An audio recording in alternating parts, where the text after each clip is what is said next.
Ողջույն 24-ի եթերում հետագիծն է Էվես Նարեկ Գալստյանը, շուրջ երկշաբաթյա դադարից հետո մենք վերսկսում ենք մեր հաղորդումների շարքը, պրոցեսները ընթանում են թե միջազգային, այսպես ասպարեզում, թե Հայաստանում, գիտենք, որ շարունակվում է Իրано-ամերիկյան լարվածությունը, ակտիվ կրկին ֆազա մտավ մարտական ռազմական գործողությունների, ռուս-ուկրաինական ֆրոնտում է շարունակվում ծանր այսպես իրավիճակ ու այդ ամեն ինչը չի կարող չանդրադառնալ Հայաստանի եւ մասնավորապես Հայաստանի տարածաշրջանային իրավիճակի դիրքորոշման կամ դիրքավորման վրա այս ընթացքում Միացյալ Նահանգների եւ Հայաստանի միջև այդ թրիփ համաձայնագրի շրջանակներում փաստացի նշանակվեց այդ ծրագրի, թրիփ ծրագրի տնօրեն, որը ռուսաստանյան արմատներով Միացյալ Նահանգներից բավական հայտնի խոշոր բիզնեսմեն է, Սոկոլով, եթե չեմ սխալվում, ազգանունով, այս եւ այլ հարցերի շուրջ մենք այսօր կզրուցենք ադրբեջանագետ պատմականությունների թեկնածու Տաթև Հայրապետյանի հետ, Տաթև ողջունում եմ։ Նախ առաջին հարցը ֆուտբոլ նայում էիք։ Չէ, հասկացա։ Երջանիկ մարդ, ոչ մի բան չկար այդ բանը, լարվածություն չունեիք այդ տրամաբանության մեջ։ Իսկ հիմա Երևանի խցանումները բավարար են։ Լարվածության ապահովման համար։ Ադրենալինի ապահովման համար։ Դա մի սարսափելի իրողություն է, դրա մասին կարելի է չգիտեմ, ֆիլմեր, սերիալներ, 18+ ուժասներ, այդպես։ Գիտեք, ոնց որ Մարիոյի լեվելները լի ամեն առավոտ վերեսկում, չգիտես երբ կհասնես։ Դա մեր սերնդի Մենք տեսնում ես միտեղ նոր ակա ավելացա, ինչ որ փոս եւ այլն։ Մեր սերնդի մարդիկ կհասկանան, այսինքն առաջի լեվելը որ անցնում ես, երկրորդից հետո արդեն սկսում է մեր մոտ մոտարապես նույն տրամաբանությունն է։ Ինչևից է գալով այսօրվա իրավիճակ։ Ես ընթերցում էի թե ձեր գրառումները, թե ադրբեջանական կողմից որոշակի հասանելի այսպես գրառումներ, կարծես թե նրանց առանձնապես դուր չի եկել այն մարդու, այն անձի նշանակումը թրիփի ծրագրի ղեկավար, այդ Սոկոլովի մասին է խոսքը, հա։ Ինչն է պատճառը, ադրբեջանցիք մտածում են, որ իրենց էլ պետք է հարցնեին, թե ինչի համար այդպես ագրեսիվ արձագանք տվեցին։ Իրականում այո, արձագանքը ագրեսիվ էր եւ ընդհանուր մինչեւ հասավ նրան, որ Ադրբեջանի նախկին արտգործնախարարը ինչ որ տեքստեր գրում, որտեղ թրիփի թեման խառնում էր Փաշինյանի սարեր մագլցելու թեմայի հետ, Զուլֆուգարովը, ու գրում էր, որ Սյունիքը կարող է հատուկ զորքեր մտցնեն, թե օպերացիաներ, իրականում ես վստահ եմ, որ սա ընդհանրապես այդպես թեզ էր, որ ինքը դրեց շրջանառության մեջ, այս պայծրությամբ Ադրբեջանը չունի նման քայլերի գնալու որևէ հնարավորություն, թե շատ կերազեր, վստահ եմ, այդուհանդերձ այդ դժգոհության արտահայտությունն էր, երբ թրիփը կապում ես Փաշինյանը խոստով բարձրանալու հետո խոսում զորքերի մասին,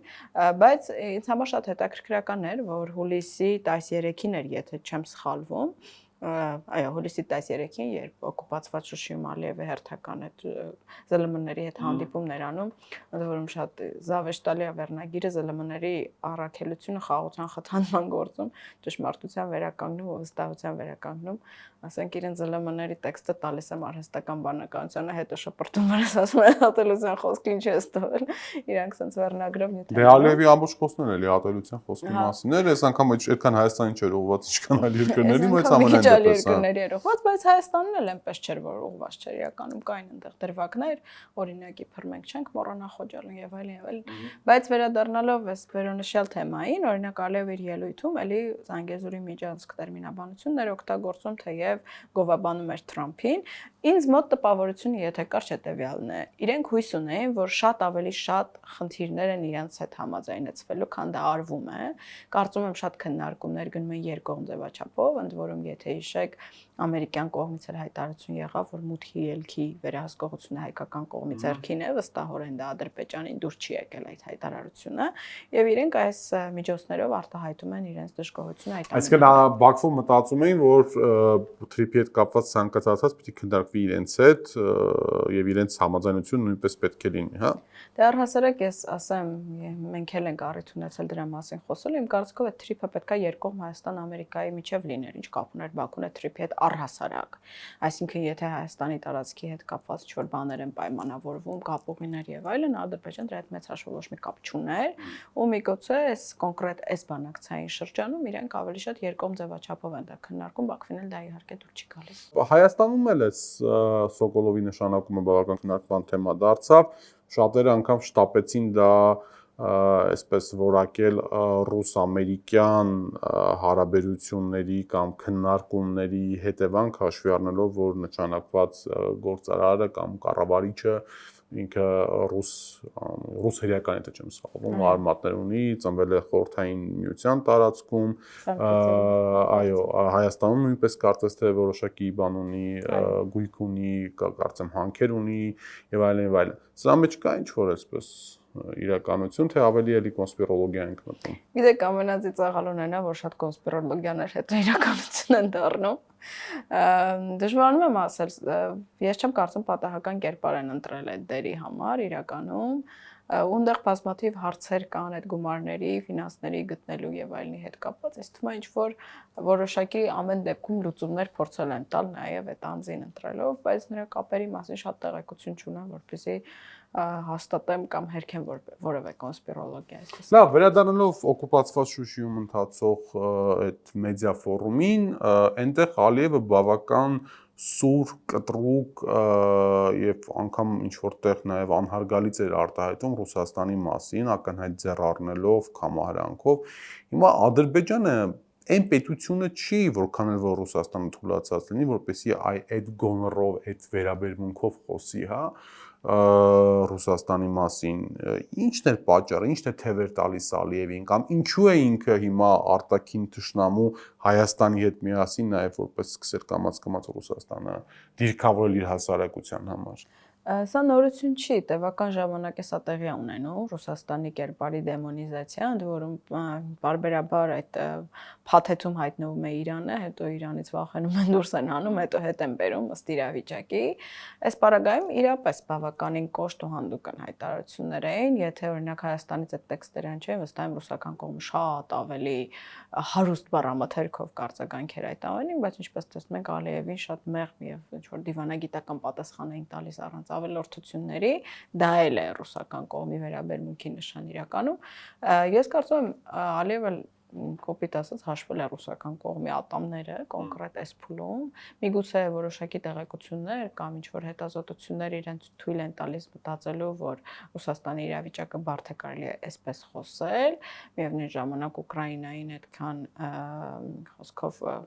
մղել հետագա համառ կռիվների եւ այլն, փորձել իրեն օրինակ ծառայել, բայց Ալիևը մոռանում է, որ նաեւ ռուսական կողմի որոշակի թույլտվությամբ հենց ինքը Լեռնային Ղարաբաղի իր գործողություններով նորմալ դարձրեց ուժով հարցեր լուծելը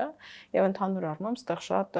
հարցերում իրանք համադրվում էին որոշ տեղերում ու ի վերջո որ ասում եմ ծուռը նստենք դուզը խոսենք ռուս խաղաղապահների եւ ռուսական կողմի բավականին սխալ վարքը Լեռնային Ղարաբաղում նաեւ երկարացրեց Իլհամ Ալիևի լեզուն այսպես մի քանի դրվագով օրինակ ամբողջ Խորհրդային Միության շրջանը որպես կոլոնիա գաղութատիրություն էր որակվում, ընդ որում ինձ համար զավեշտալի է, քանի որ ես հետազոտել եմ այդ ժամանակաշրջանի Ադրբեջանի այդ պատմագրություն եւ այլն, հենց այդ ժամանակ Խորհրդային Միության շրջանում պատմաբանները սկսեցին ադրբեջանցի ժողովրդի այդ ինքնության կերտման գործընթացը, տեսական process-ները, տեսական հիմքերի ստեղծումը, չգիտեմ, այնտեղ մարական տեսություն կար, այնտեղ թյուրքական, ալբանական տեսություն, այդ ամբողջ Խորհրդային Միությունն է արել Ադրբեջանի համար եւ հիմա Ադրբեջանը դուք վերցնում եք իմ նավթը եւ ինձ ոչինչ չէիք թողում։ Դա ամեն դեպքում դեռևս որևէ արձագանք ես չեմ տեսել, որը մտածելու տեղեկ կտա Իլհամ Ալիևին, որ միգուցե մի քիչ համահանել այդ հապտակը։ Դա իրականում ադրբեջանական ֆենոմեն է, Խորհրդային Միության, այսպես պատմագրության, քաղաքականության հետևանքն է, ավելին կարելի է պնդել անգամ, որ այնուամենայնիվ այս տարածաշրջանի մուսուլման տար, այսպես կոչված կովկասյան թաթարները մշտապես ռուսական հետագայում արդեն սովետական ընկալումը որպես օկուպացիա էին ընկալում, ի տարբերություն հայերի ու վրացիների, որոնք որ ազատագրվել էին հենց մուսուլմանական, պարսկական կամ թուրքական լծից, ուստի այդ բնական դաշնակցություն երբեք չի կարող լինել, էլի այդ կովկասյան մուսուլմանական տարի եւ Ռուսաստանի միջև։ Այն դրվագներում, երբ որ իրենք համագործակցում են, մեր մոտ տեղի ունեն ողբերգություններ, ինչը որ տեղի ունեցավ Արցախի Բայց միևնույն ժամանակ 1905-6 թվերի այդ հայ-թաթարական բախումները, որոնք իրենց այդ մտածելակերպի, չգիտեմ, ազգային հոգեկերտվածքի ձևավորման հարցում կարևոր են եղել, դրանք կոնկրետ հրահրվել են ցարական Ռուսաստանի կողմից ու բազմաթիվ ռուս պատմաբաններ էլ դրա մասին գրություններ ունեն, որ տեսան, այնպես բնականաբար այդ կայսրություն սովորաբար կռվածնում է, որ իշխի չէ, որ այդ ֆոնը օգտագործել են ու այդ հարցերը առաջ են մղել, այսինքն պարբերաբար այդ խնդիրները իրանց մեջ առաջ են։ Այսինքն հիմա այս պահին Ադրբեջանում Ռուսաստանի արտաքին թշնամու ձևավորման այն գիտական, այսպես տրամաբանությունը, արտադրական ինչ-որ հայերի նկատմամբ եղել տարիների ընթացքում սկսում է դրվել, հա, այսինքն սերունդներին սկսում են դաստիարակել այն տրամաբանության, որ Ռուսաստանը իրենց թշնամին է։ Հետաքրքիր բան եք ասում, իրականում նույն այդ դասագրքերի ուսումնասիրությամբ, որով ես զբաղվել եմ, այնտեղ հստակ կա, որ խորհրդային Ռուսաստանը իբր ինչ-որ տարածքներ վերցրեց, տվեց հայերին, որոնք եկել էին Աստված գիտի իբր որտեղից, բնիկ չեն եւ այլն, ու այս նույն Թովֆիկ Զուլֆուկարովը, որ նշեցինք, ինքը տենց բազմաթիվ ելույթներ ունի, որ չմոռանանք ովքեր ստեղծեցին Հայաստան պետությունը, այսինքն այդ մտածելակերպը, թե իբր ռուսները մեր համար պետություն են ստեղծել չեղաստեղից, ու այդ պետությունը իրականում իրենց պատկանել կամ այդ հողերը, այսինքն այդ հայատեացությունը, հայկական տարածքների հանդեպ էքսպանսիոնիստական հավակնությունները համադրվում են Ռուսաստանի քաղաքականության հետ տարածաշրջանում, ընդ որում եկեք շեշտենք մեզ լսողների համար, որ դա որևէ պատմական հիմք չունի, հայերի բնիկության մասին փաստերը կան, թե կենսաբանական հետազոտությունների հետ կապված։ Դե գիտեք, ես հիմա մի բան եմ հասկացել, այն ինչ մենք մտածում ենք, որ մարդիկ պետք է իմանան, շատ հաճախ չգիտեն, ու հետո այդ չիմացությունը լցվում է ադրբեջանական ճակերտավոր ճշմարտություններով։ Բայց այնուամենայնիվ հակառուսականությունը գալիս է այն տրամաբանության, որ Ռուսաստանը ճակերտներով իբր օգնել է հայերին օկուպացնելու, ճակերտներով նորից Ղարաբաղը, թե որովհետև Ռուսաստանը ինքը իրանով այս տարածաշրջանում յուանա, այսպես օկուպանտ է, իրենց համար խնդրեմ է եւ այլն եւ այլն։ Հիմնականում ոչ միայն Լեռնային Ղարաբաղի թեմայով է դա, այլև հենց բուն Հայաստան պետության գոյության թեմայով։ Հայ-ռուսական փոխկապակցվածություն կա թշնամանքի առումով։ Հա, իհարկե կա, այսինքն կոպիտ ասած, սա իրանց համար շատ կարևոր է, որպեսզի ասեն հայերը կներեք այդքան չկային ոչ որ պետություններն էին, որ մի քիչ ուժեղ ռուսներ եկան, իրենց պետություն ստեղծեցին, տվեցին ձեռքները, մեր դեմ էլ օգտագործում են։ Եթե կարճ ձևակերպեմ, իրենց խոսույթը սրա շուրջ է կառուցում, որովհետև այդ իմիջիայլոց այդ զավեշտալի այս ելույթում էլ Ալիևի կար, որ հայերը ֆինանսավորել են այդ Եվրոպայի խորհրդում լոբիստական խմբեր, Բորելին եւ այլն։ Մեկ ինչ-որ sense հզոր հայկական լոբիզմ է գալիս, որ չգիտես ինչեր անում Ալիևի գլխին, հետո մեկ էլ հայերն են, որ ոչ մի բան չեն կարողանալ այս այս հակասությունը իրենց խոսույթներում իհարկե կա։ Եթե վերադառնանք հայ-ադրբեջանական հարաբերություններ, մեր վերջին խոսակցությունը հիմնականում այն մասին էր, որ Ալիևը անկախ խաղաղության մասին խոսույթից բանից շարունակում է համառորեն տարածել այդ պսևդո զավթողական արևմտյան Ադրբեջան տերմինոլոգիան, խոսել այսպես կոչված վերադարձի իրավունքի մասին եւ այլն։ Այս ընթացքում, երբ որ տարածաշրջանում որոշակի իրողություններ ավելի փոխվեցին, ինչ որ տեղ ավելի սրվեցին, այս խոսույթը պակասել է, թե շարունակել է ավելանալը։ Խոսույթը ինտենսիվորեն շարունակվում է, եթե անկեղծ ես չեմ մտաբերում մեր վերջին զրույցը հունիսի որ օրն էր, բայց հունիս ամսվա ընթացքում ադրբեջանական այդ պետական լրատվականը միայն ինք իրանով 80 հոդված, այս դա աննախադեպ թիվ էր, սովորաբար գոնե բավարարվում են օրական 1 հոդված տպելով կամ 1.5 միջինը, այսպես ասեմ, բայց հունիս ամսին թիվը մասշտաբները շատ մեծացել էին, ու այնտեղ հունիսի 3-ից 4-ին իրենց Բաքվի պետական համալսարանում հատուկ միջոցառում էին արել, հռչակելով, որ սա մեր նոր նպատակն է, եւ նույն ժամանակ իրենց կրթության նախարարը կրկին հռչակեց, որ սա մեր նոր նպատակն է, ու ինչպես ասել եմ բազմիցս, էլի չեմ զլանում, ասեմ, ստեղ իրավունքների թեմա չկա ու չի կարող լինել, այդ հարցում խնդիրը փակված էր, ժամանակին հայցեր ուղարկել էին, ու տարբեր միջազգային իրավունքի մասնագետներ կփաստեն, որ այդ հայցերը մերժվել են, այդտեղ խնդիր չկա։ Այստեղ խնդիրը Հայաստանի դեմ զավթողականությունն է, չեն ասում, գիտեք, խորհրդային Հայաստանում ադրբեջանցիներն ապրում եւ այլն, իրենք ասում են, այս տարածքը մեզ է պատկանում, էլի գալիս է ռուսական թեմաներին է որոշակի բախում, որ ռուսները խլեցին մեզանից, տվեցին ձեզ,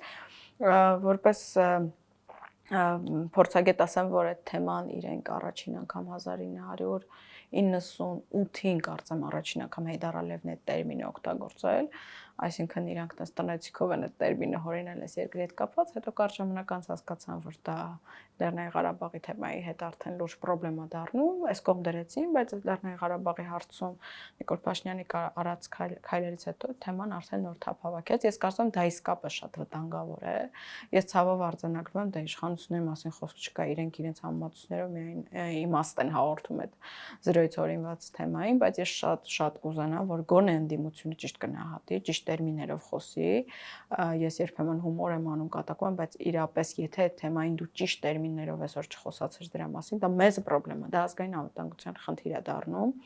Ընդհանուր մեր հասարակության մեջ կա կամ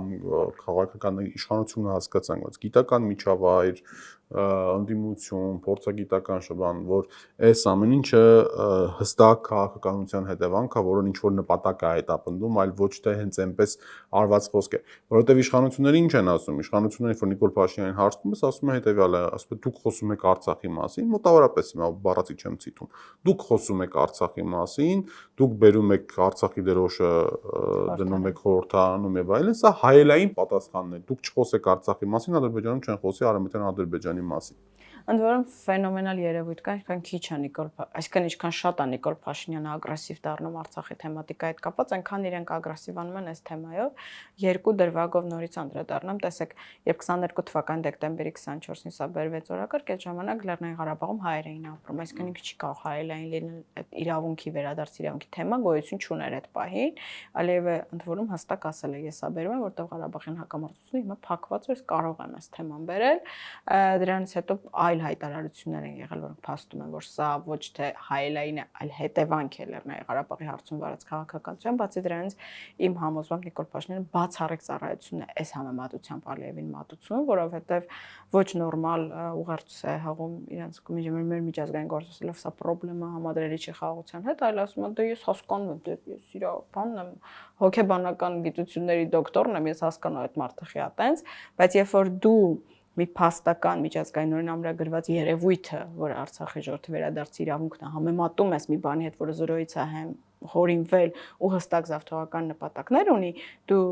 ոչ թե սրան ես ուղակի վնասում եւ այնտեղ նրան կշիռ ես հաղորդում։ Դու ասում ես այդքան կա այդ ամեն ինչը։ Մեկ այլ հանգամանք էր, որի վրա կցանկանայի ուշադրություն դարձնել, որ այս պսևդո կրկին զավթողական խոսույթը, եթե ժամանակին միջազգային ատյաններում քննարկման առարկա չէր դառնում, ապա կարծես թե հիմա Բաքուն սկսել է հետևողականորեն դա դարձնել միջազգային օրակարգի հարց։ Միացյալ Նահանգների կոնգրեսում տեղի ունեցած այդ լսումները այսպես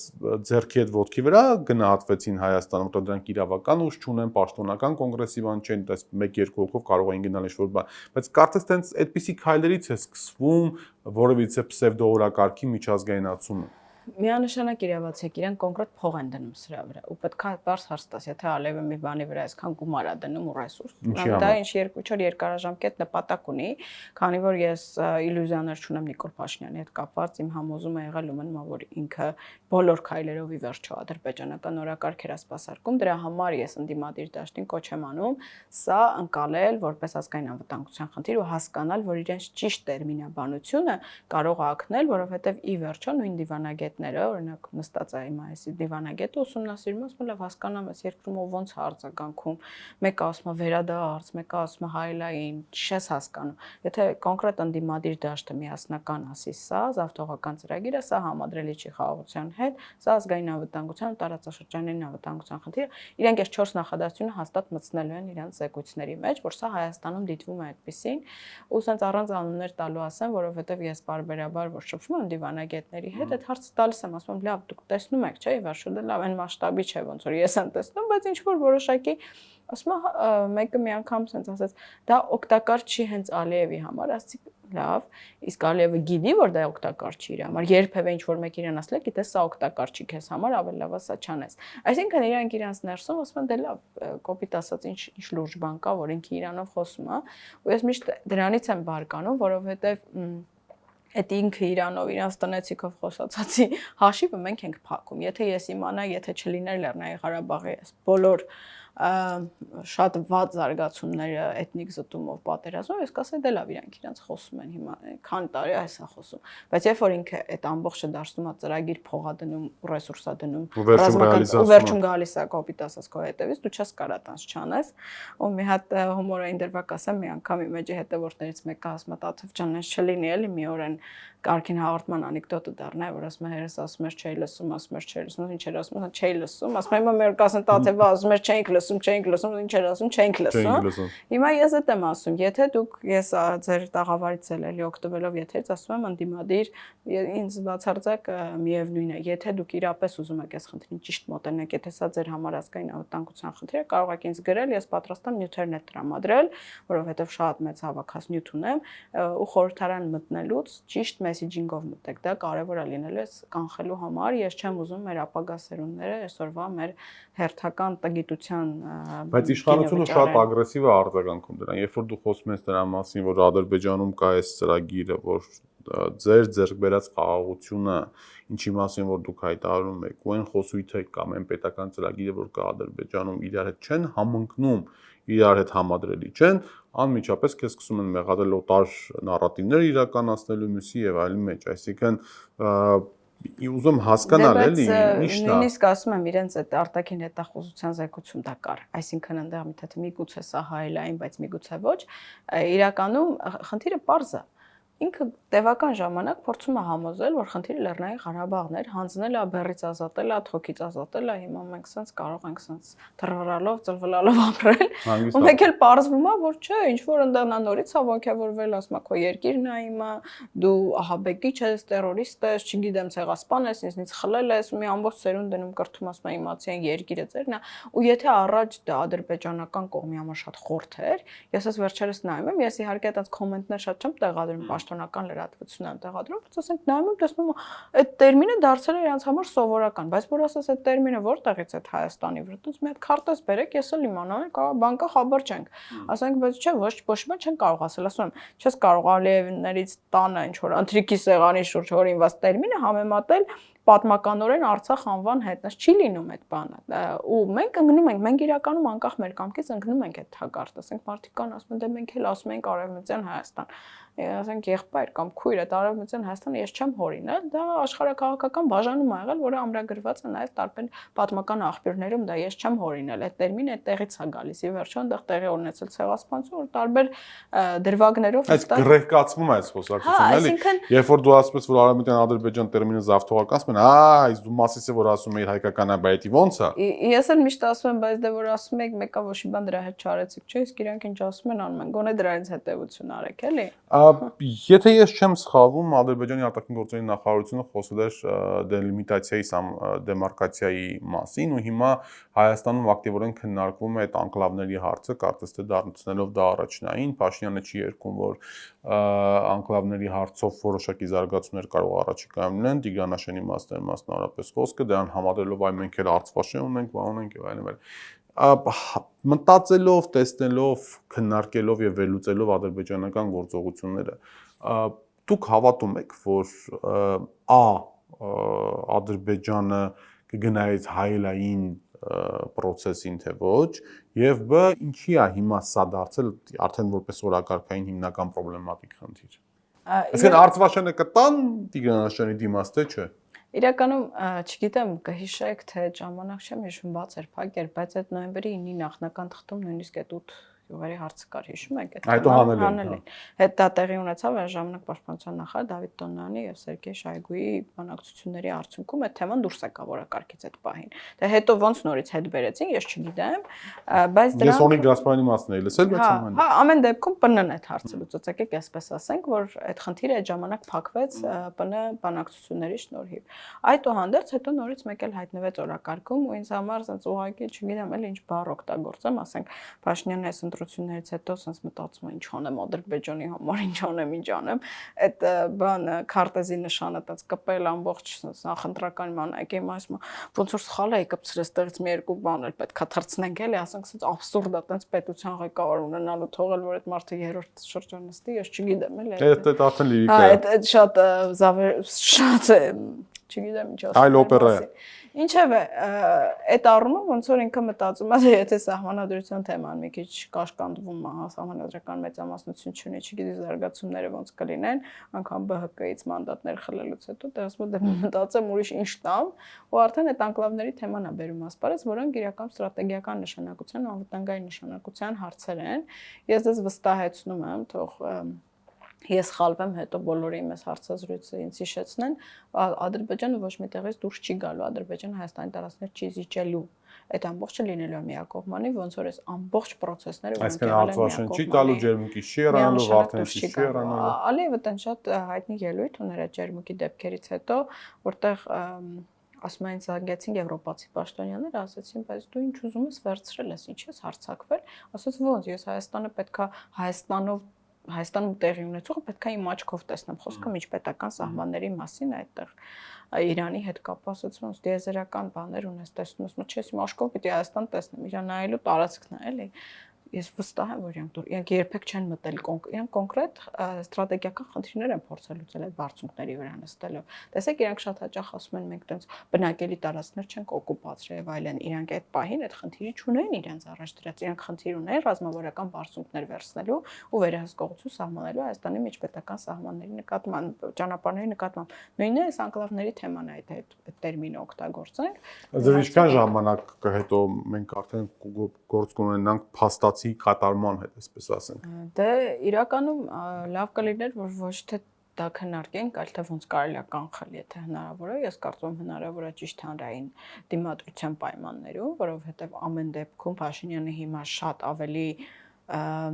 խոցելի է, քան օրինակ 21 թվականի ընտրություններից հետո։ Բայց Փաշինյանը նաև շատ ավելի փոխել է իր քաղաքականությունը կան 25-ից հետո, 25-ից հետո դեռ կային ժողովրդավարական որոշակի այսպես տարրեր եւ այլն, հիմա ակնհայտորեն մարդկանց ուղղակի կալանավոր են, հարց կփակեն։ Ինչքան էլ որ կալանավոր են, ամեն դեպքում ինքը հանրային ճնշումից վախենում է։ Տեսանք մենք եկեղեցու հարցում ինչեր եղան, ինչ կալանավորումներ, ասենք Միքայել Հաճապահյանը անիմաստ այդ մարդուն տարան փակեցին ու պետքա չգիտեմ, սաղկյանք ներողություն խնդրեն այդ մարդուց դրա համար։ Այդքանով հանդերձ այդ կայունությունը եկեղեցին կարողացավ պահել։ Այստեղ արդեն այդ հանրային դիմադրության ուժի հարցն է, որ իրանք էս մեկը չնայ որ սրա, չգիտեմ, մազերի կտրվածքը դուրս չի գալի կամ մազերի գույնը, այստեղ որոշակի կոնսենսուս է։ Եթե այդ խելամտությունը հանրային լինի, Փաշինյանը չի կարողանա շատ բան անել։ Եթե չլինի, էլի շարունակեն բոլորը բոլորին անուն կպցնել ու իրար մեջ խնդիրներ տեսնել, շատ հեշտ ու հանգիստ այդ բոլոր ծրագրերը կիրագործի վստահ եմ։ Ես կարծում եմ ամեն դեպքում ենթադրում եմ նաև որոշ տեղերից եկող տեղեկությունները, որ երևի մյուս տարի է նախատեսում այդ գործընթացները կամ այս տարվա ավարտ, մյուս տարվա սկիզբ։ Բայց դրա փոխարեն սահմանադրության խնդիրը կա, չէ՞, որը կարծես թե ինչ որ ժամկետներ արտոնված են Ադրբեջանի ճանաչում։ Անշուշտ Հայաստանի իշխանությունները ասում են, որ դա մեր ներքին օրակարգն է, բայց փորձագիտական ողջամիտ կասկած կա, որ դա ներքին օրակարգի խնդիր է։ Առնվազն տրամաբանական միտքը գալիս է փաստելով, որ դա բնավ ներքին խնդիր չի, հատկապես երբ Փաշինյանը կանգնելու ասում է, որ անկախության հռչակագիրը դա կոնֆլիկտացին է եւ այլն, բարձր որ կոնկրետ Ադրբեջանի պահանջ է, այս բանը չունի սահմանադրական մեծամասնություն, դրա համար շատ կարեւոր է թե ովքեր են մտնելու խորհրդարան, որքանով այդ մարդկանց կկարողանա, չգիտեմ, ինչ-որ կոմպրոմատներ կունենա, չի ունենա, ավելի լավ է մարդիկ մտնեն, որոնց հետ կապված կոմպրոմատներ չկան, եթե այդպիսիք կան, դե իրանք էլ պետք է իրանց հաշիվը տեսնեն։ Գիտեք, խնդրեմն է, որ շատ հաճախ շատ սենց կարճաժամկետ են մտածում, ասենք գոնե չգիտեմ 2-3 տարի առաջ տեսնելը բարձ չի էլի, վերջը Փաշինյանն էլ է բավականին կանխատեսելի, Ալիևն էլ է կանխատեսելի, ու այդքան դժվար չէ այդ գործողությունները կանխատեսել, մի քիչ ըստ այդմ գործել, դա շատ խնդիրներից կազատի։ Օրինակ իմ խորքային խնդիրը մնում է շատ հաճախ, ու ես իրոք sense ներքուստ կոնկրետ տանջվում եմ, երբ որ ես հասկանում եմ, որ մենք բարբերաբար շարունակ չենք ուզում այդ ռիսկերը հասկանանք։ Մենք նորից գալիս բախվում ենք, ասում ենք ոնց sense հնարավոր էր, ու դա Փաշինյանը դա լրիվ այլ կինոից է, երբ որ ինքը կոնկրետ ասում եմ ադրբեջանական օրակարգեր է սպասարկում, բայց նախկին իշխանություններն ես վստահ եմ, որ բոլորը թերագնահատում էին Ադրբեջանի անխորժակը, իսկապես թերագնահատում էին, մտածում էին դա խոսում է եւ այլն եւ այլն։ Այդ ռիսկերը այդ կարգի լուրջ չէին ընկալվում, նույնիսկ հայատյացության առումով մենք խոսում ենք, բայց լրջությունը չենք պատկերացնում։ Դա մեր խորքային խնդիրն է ինձ թվում, ու երբ որ ես շարունակ խոսում եմ ու ինչ որ գրում են դե լավ եկեք չասենք օրինակ որ ասում եկեք սրանից չխոսանք որ սա չլինի դա նույնն է որ չգիտեմ բժիշկը խնդիր տեսնի ասի արի գնանք այս բուժը մտանք ասես չէ դու կռում ես վրաս եթե այս խնդիր տես ասեք տենց չի էլի ես նես չի որ իմ տնից եմ այս սպառնալիքները բերում ես տեսնում եմ ես շատ վատ եմ զգում ես չեմ ուզում մեր սերունդների այդ գինը վճարեն ու ես ասում եմ եկեք կանխենք որովհետև այսօր դրա համար ընդհանրապես դիվանագիտական ռեսուրս է պետք այսօր դու դիվանագիտական ճիշտ կետերին խփես դու այս խնդիրը կկանխես ալեւի խնդրեմը կսարքես սա հայտարարել առհասարակ բայց փոխարենը նա կանգնել ասում է դե դուք էլ սենց մենք էլ նենց այն մյուս թևներն ինչ որ կապում ադրբեջանական տերմիններ օգտագործում որոնք չեն նպաստում այս հարցի լուծմանը տեսնենք շնորհակալ եմ շատ հրավեր ժամանակ գտնելու եւ հրավերս ընդունելու համար առաջիկայում նոր խորհրդարանը ձևավորվելու նոր խորհրդարանը քաղաքական նորակարգերը բերելու տեսնենք թե ինչ է լինելու եւ այսպես ինքնուրույն ադրբեջանագետ պատմամիջոցների տեխնոկրատ Աթև Հայրապետյանը մենք կհանդիպենք մնացեք խաղաղությամբ